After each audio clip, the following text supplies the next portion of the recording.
Hello and welcome to Games from Folktales, a podcast that mixes historical research and tabletop role-playing settings. I'm your host Timothy Ferguson for a brief episode about the Aratea, the guardians of the fallen covenant of Stelaspa. In the Scilly Isles there's a missing covenant called Stelaspa. We know of it only that it was a cream and clutch, that its name suggests astrology, and that its people vanished together. To supplement the Cornish Gazetteer for Mythic Europe that I produced earlier this year, I'd like to consider how to expand the saga seeds within it, and I've struck an idea for the Guardians of the Ruins of Stelaspa, based on a book that was published in the 9th century. The Aratea are a series of poems by an author called Aratus, in which he describes each of the constellations. They were written originally in Greek, but translated into Latin by Cicero.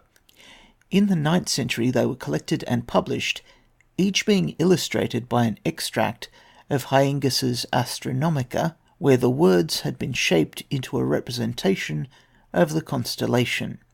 On the blog that accompanies this podcast, there are images copied from that book. So imagine monsters made of living, churning words, like Creamin tattoos come to life.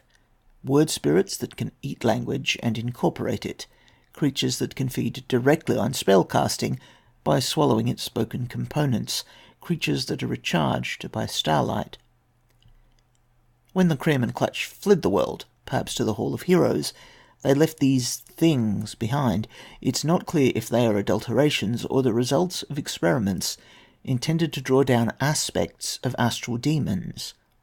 Will the player characters notice that one constellation is missing?